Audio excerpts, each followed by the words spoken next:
Welcome to the Play-Based Learning Podcast. I'm your host, Kristen R.B. Peterson, and maybe your new teacher bestie that is here to hype you up, maybe give you a motivating kick in the pants, and teach you all I know about play and childhood. I am here to help you challenge old and outdated practices and inspire you to create a truly developmentally appropriate early childhood environment that fosters creativity, curiosity, and joy in the children that you care for. Let's set the stage for a lifelong love of learning. Let's get going. Welcome to the Play-Based Learning Podcast. I'm excited to have Kara Latta from the Playful Warrior here today. And we're going to be talking, she's going to be doing most of the talking. I'll be doing the questions. We're going to be talking about playful mindset. And this is probably very useful for us as adults. Does your work? Okay, I'm going to back up. Tell us a little bit about yourself, Kara, and tell us about what you do. And then I will go into asking my questions that are sitting in the top of my brain right now. Amazing. Well, thank you so much for having me. And yes, I help adults reconnect with play. I was once a very play deprived adult myself and was on this really long, heavy healing journey where life was really rigid. I was like a mega perfectionist. And then while I was doing the inner child healing, I had a therapist recommend that I reconnect with play and heal that way. And I had no idea what that meant. I didn't know what play meant for adults or what that looked like, because for me, I was so competitive and again, just perfectionist. So I essentially went on this play journey myself with no intention for it ever to be a business. I was working in public relations. And then once I realized just how much I shifted and transformed through play, I knew that I had to bring it to the world. And now I help adults perfectionism through the power of play. Ooh, I love this. Okay. So, yeah. So like my work is like getting people to allow children to play because like in traditional education systems, we just like play is play schmay. Like we got to do teacher directed activities and da da da da da, but we're like robbing them of childhood when we take play out of their lives. We're robbing them of learning, like the real good sticky learning. So I'm intrigued because I feel like I'm a very like I have a play-filled life. But now I'm really interested to see if I actually do after learning more and hearing more about what you have to say about play and adulthood. And what's interesting is a lot of times I go speak at lots of different schools around the world, and I will ask the adults in the room, like, when was the last time that you felt like you were in flow, like creative flow or play flow? And a lot of them can't remember. They don't take time for themselves to do things that they enjoy for the sheer joy of doing something. So with that, tell us, okay, so you told us how you got into it. So now maybe explain. I wrote down inner child healing, and I'm just interested to learn more about what that means and how that became like the impetus for finding play. Yes, that's a great question. So, inner child healing is essentially reconnecting with the part of your subconscious mind that is still innocent and childlike. So, I like to think of it as your inner 7-year-old is your inner child. And 95% of what we are doing every day is driven by our subconscious mind. So, they say we make about 35,000 decisions every day, which is insane. That's And wild. so many of those are subconscious, right? Like thankfully as adults, we don't have to think about really tying our shoes or like doing all of these things are kind of on autopilot, which is great to a degree. But then there are a lot of things we're deciding to do that we don't actually want, but it's coming from the child within. And when we were young, we thought in all or nothing, we thought in black and white. And so we adopted all these beliefs about like our worth, like not believing we were good enough or believing we were only worthy if we produced in a certain way or if we achieved. And that's often when perfectionism comes in. It's a trauma response to protect us. So we think that, okay, if I achieve in this way, I will get love and belonging. I will prove that I'm worthy. And so often for adults, and my experience was like play became about achieving. It was like, okay, I have to be the best dancer. I have to win on stage. It wasn't just like you said about the sheer enjoyment of play and being fully in the moment. Like as a young kid, oh my gosh, yeah, you're like so in the moment. You hear music, you want to just dance, and you're not like thinking about your body and what it looks like and the body rolls. You're so in it until that's when, mainstream media comes in, often in schools. I mean, what you're doing is amazing to really connect kids to true play. Yeah.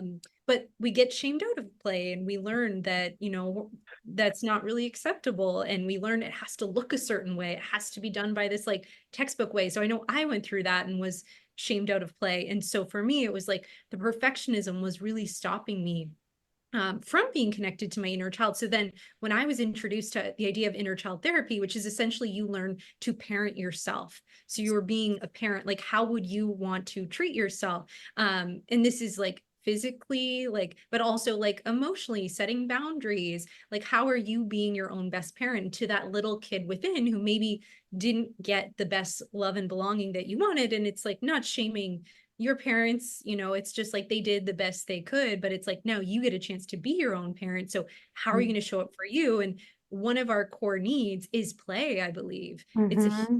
need, like mentally, emotionally, physically. And so for me, I realized that, oh, okay, like if I'm going to be my own parent and reparent my inner child and show up for that little kid who has this pain inside, this kid needs play. This kid needs freedom of self-expression, to just be who they want to be without all this freaking pressure to be perfect or to be a certain way or to have all this shame. And so for me, it was like play was liberation. It was so incredibly healing, because often when adults go to therapy, which is amazing, by the way, and I'm a huge proponent of it. But for me, what it kind of turned into was just a lot of talk therapy about like Yeah. past trauma, and just like, it was just so heavy.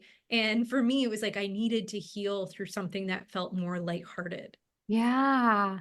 Okay. Um, so one of the core needs is play. And okay, are you familiar with Maslow's hierarchy of needs? I've heard of it, but I am no expert. Okay, so neither am I. But Maslow's hierarchy of needs is really well, it's like it's a diagram of like a triangle, and like the basic needs are at the bottom, like the food, shelter, warmth, rest. And then above that is oh, see, I'm not an expert. The funny thing is I teach this when I go to like schools and stuff. When I'm like, don't have the diagram in front of me, my brain is just like, no, you don't know this. There's relationships, love and belonging. And then like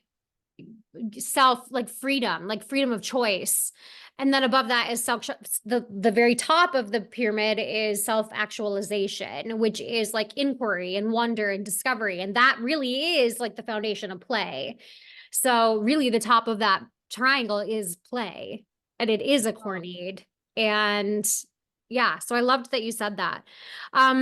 Okay, so okay, so if anybody, this is kind of backtracking a teeny bit, but if anybody's interested in finding out where they can do like inner child healing versus like talk therapy, what do you Google to find that in your area?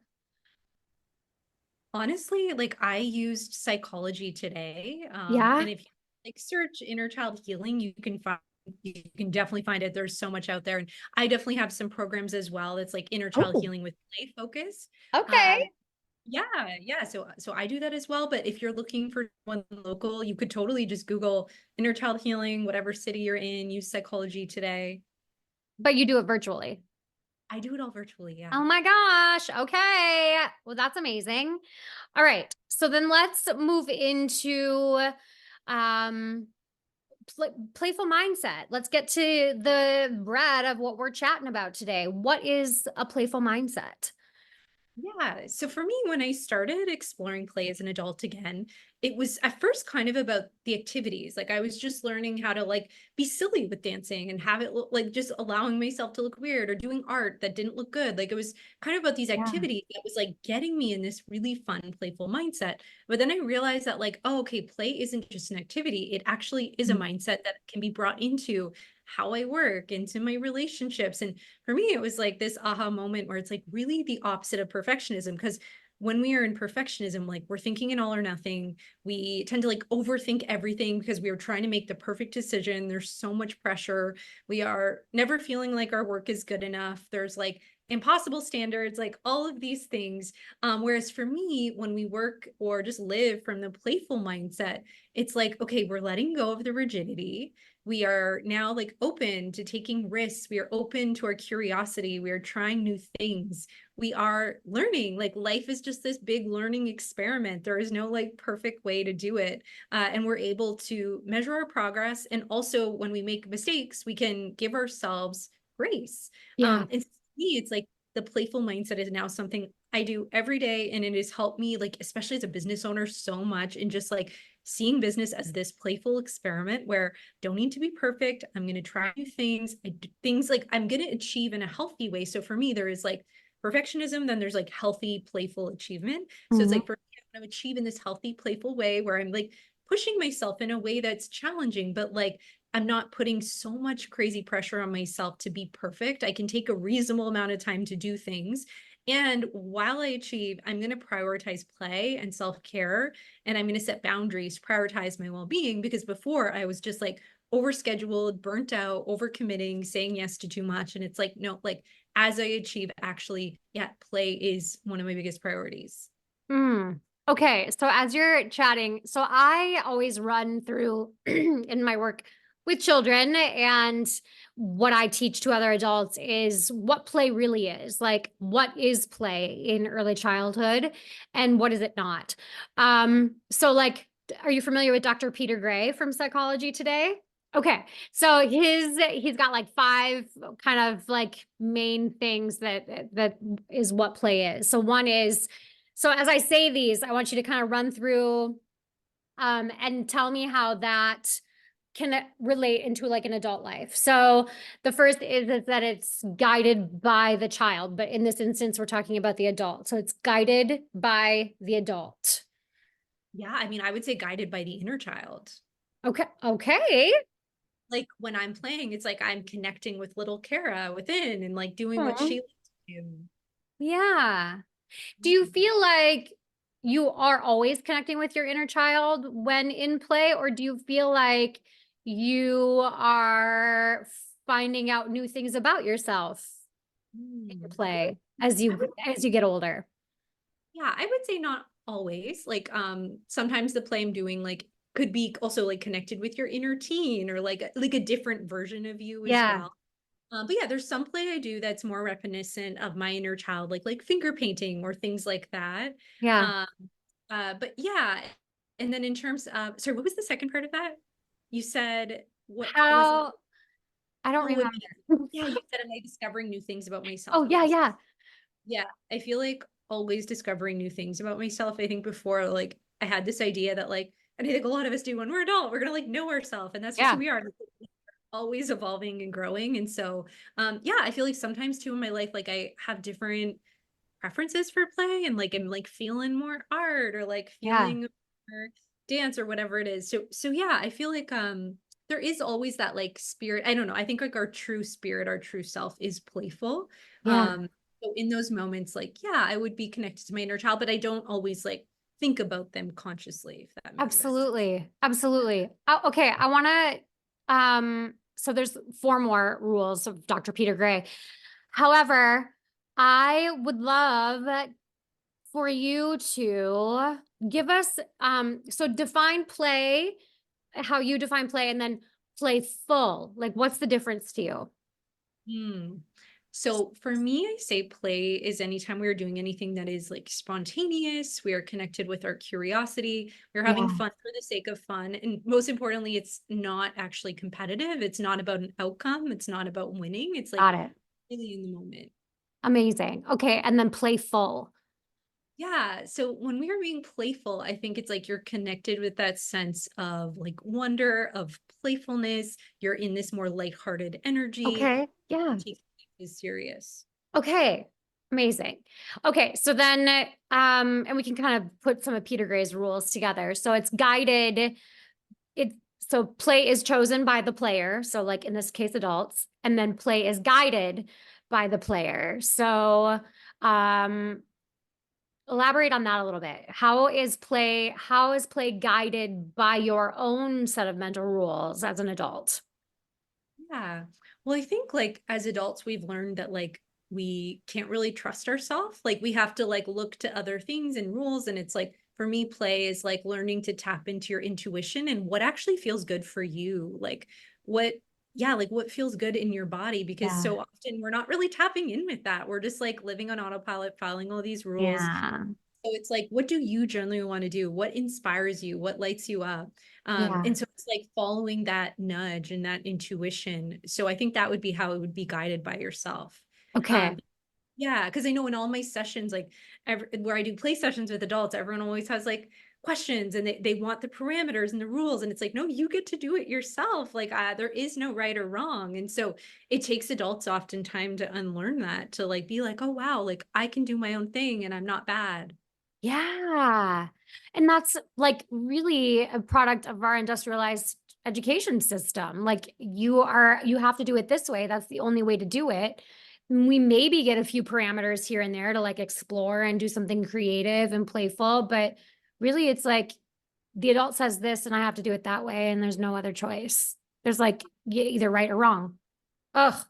Ugh. Oh, and I like, and that's why we're doing, because like I can remember grade one so well, like in art class when I was like taught I couldn't draw on the line. So like I literally avoided art and just thought I was a bad artist and didn't do anything till I was like 30 because I just thought like I was bad at it. Where it's like for me, returning to play is just like liberated self-expression. It doesn't have to look a certain way. It's meant to be Yeah. fun. Yeah, I think it's so amazing what you do. Oh, thank you. Okay, so then it's intrinsic. So, and maybe this kind of overlaps with some of the other answers that you've already said. So play is intrinsic. It's all about the intrinsic motivation and not the extrinsic anything that comes with that. So how does that look in an adult's life? Yeah, I mean, I think it just kind of goes back to like it is our true nature. So Yeah, often what stops adults from playing is like fear of judgment, fear of looking yeah, weird, like being unaccepted, not feeling safe as well, like wanting to be in control of everything. And it feels so scary to be spontaneous when you've had a lot of trauma or stress. But it's like when you let go of that and you reconnect with your inner child, it's like there is this natural intrinsic part of you that wants to play. yeah. Oh, there is. We do. We want to play. Okay, so for me, in my adult life, my career is play. Like I have created a career for myself that allows me to play in many different ways as far as like in my free time when I'm not like working, but also my work is generally play because it fills me up and I'm continually trying to learn more and I really enjoy what I'm doing. Do you find that for yourself? I do. Yeah, Yeah. I definitely do as well. And I notice like in moments where I can get caught up in stress and like no one's perfect, but even the other day I was like having these tech issues with my website and I started to get stressed, but then I like invited play in. I was like, okay, I'm gonna invite some like playfulness into this Okay. situation to feel lighter about it. And then I was like, you know what? This is really cool because yes, this is happening now, but I was like learning something new with the software and I'm like, this is going to be so much easier in the future. Like how cool is it that I have my own business, that I Mhm. get to do this, that I'm learning so much, and I just felt like more playful and fun with it. So there is ways to like, yeah, invite play, and I always say like problem solving too. Mm, okay. I like that. And I invited play in because Yeah. sometimes I feel the same way. I'm like, oh, this is so frustrating. Like, I wish I didn't have to do this funnel or I wish I didn't have to do this other thing, this website coding thing that I don't know how to do. But I like that you said to invite play into that. Hmm. That's really cool. Yeah, I'll just be like, how could I make this more fun? Or how can I invite some playfulness into this moment? Like, I welcome play. Like, I'll just say things like that. And even saying it, like, your body responds to that biochemically and will feel Yeah. light. So yeah, it can be really simple to invite in play. Oh my goodness. Okay. Do you have tips or suggestions of how adults who don't have play, like they don't feel like they get to play, how can they invite play in in their career or in their family life or in with their own children. So maybe let's chunk those out. So let's start out in their career. So a lot of the listeners are early childhood educators. How can teachers of young children invite play into their workday when they're, because it's a really high stress job. So like how can we invite play into that? I think the first thing I would do is invite in like your inner child, like have a maybe get like a picture of little you as a kid, whether it's like your home screen of your phone or you have like a little just photo in your wallet or something like that. Like I know for me, because when you're so busy and in that area of stress, I like a visual reminder and Yeah. seeing a little photo of me smiling like always just reminds me to like relax a bit and to like tap into them and not to be so hard on myself. Like, how would I talk to that young child? Like, that's how I want to talk to myself. Okay. Um, and then in those moments of, yeah, you're really busy, but like imagining little you and also just doing like really small play breaks. So I think one of the biggest barriers with people is like, I don't have time for play, or they Yeah. think it takes so much time, but it's like maybe when you like are going to the break room, hope if you have a break or something, you're just getting like a cup of tea, just like do a little twirl or just like something really small and playful, or like a little skip, or even if like it's just you and no one is seeing, it's like that, just that little kind of sense of like spontaneity and playfulness. Yeah. I always recommend that. That was like a really short way to add in some play. Yeah, that is. I kind of want to like do a spin in my chair right now. Yeah, we should do Okay. So that's for us in our jobs. So now for us adults in our home life, how can we add in more play when we're at home? One of my favorite ways is, I don't know if you've done a shaking meditation before. No. So great. I do with all my clients, and especially like if you're an early childhood educator who's kind of stressed, like when you come home, shake off the energy before you get into your home. So like I used to do this when I was working in a really stressful environment. I would just like, and I still do it now with any stress, you just like actually shake your body like animals do. We can Okay, learn from. I have done that. Yes. Yeah, because And it's based on like the impala. Like if an impala is being chased, they will like run, but then once they're free of that threat, they like shake their whole entire body to get the stress out. totally. And so Mm. what I like to do is like put on a fun song to make it even more playful. So you could put on like Shake It Off by Taylor Swift, or like Hey Ya by Outkast, and like like Shake It Like a Polaroid Picture. And you can just like actually to the song, and it's like it's good for families to do together as well, or you can do it on your own. But I like to do that, like, yeah, I like doing it when I come home as well, to just like shake off the outside world. But like even before a call, like you're having like if anytime you're doing a call, or say you're working from home one day, just like shaking to get energy. If you're ever feeling lower energy at home, I love doing a shake to just, it's just like even a 1 minute shake will give you Yeah. more. Oh my goodness. Okay. And then what tips do you have for what was the third one? So we have in their career, and then we have with their families. Um, what was, I can't remember what my third one was. I can't remember either. That's okay. I think those are some good tips. What other tips do you have for adults to invite more playfulness in? Yeah, I would say a really fun one, if you don't already do this, is to explore with a blindfold, but like Okay. blindfolded art or blindfolded meals. Because for me, especially someone who had all these art wounds and didn't think I was good at art, art became fun again when I put on a blindfold, because it took away that critical factor of your conscious mind that is like judging what you're creating, saying this looks like crap. It's like I Mm. just put it on my blindfold and just like I draw and I have fun, and I do that with my partner or anyone. And it's just like it gets to be silly and fun. And so I find for people who do have a really loud inner critic when it comes to play, introducing a blindfold is really great for silencing the inner critic and having more fun. And then having more fun experiences, like doing a meal, like a dinner blindfolded with your family or something, is also really fun and playful. And yeah, it's so silly. You're like trying to find like, where's my mouth? Where's the fork? What is this? Like, Oh my it's just, goodness. I want to do that with yeah, my kids. That sounds like so much fun. I would love it. Yeah. Oh my goodness. Okay. Is there any last thoughts that you have that you want to make sure that you tell us? I would say so. I do have a lot of adults that come to me that either maybe work with kids or they have kids of their own, but yeah, they feel really disconnected from play or play is Mhm. hard for them. Yeah. Um, One thing that often helps them though, and we've kind of touched on this, but it's just imagining. So if that is you, imagining your inner child is like playing with your children. So if you Mm, were like imagining like little you is like playing with your little one. yeah. I find that really helps. And I think just knowing that even if you feel really disconnected from play, it doesn't mean you're not playful. It is totally possible with practice to embrace more play. I know I was really resistant to it when I started as well. So I think sometimes people think it all or nothing and that they're just not playful. And that maybe they know play is good for their kids, but they struggle with it. But like you can get to a point where play is actually really fun for you too. Absolutely. Oh, okay. Tell people where they can find you and find more information and anything you've got going on they can take advantage of.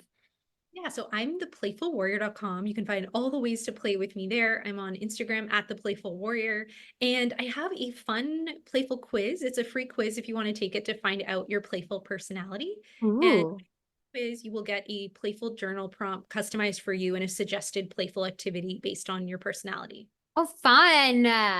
Okay, very cool. We will put those down below in the show notes. Thank you so much, Kara, for being here. I appreciate you and the work that you're doing in the play field, even though it's a little different than what I do in the play field, but I love mixing other people's thoughts on play and helping adults play because we need it too. Totally, because our kids learn from us, Yeah. right? Yeah. Awesome. Well, thank you so much for being here. Thank you. If you liked what you heard today, share this podcast with your coworkers, admin, or maybe even your partner. And I love getting 5-star reviews so more people can embrace play. Hit follow or subscribe so you never miss an episode. Or connect with me on Instagram or my website, KristenRBPeterson.com. Until next time.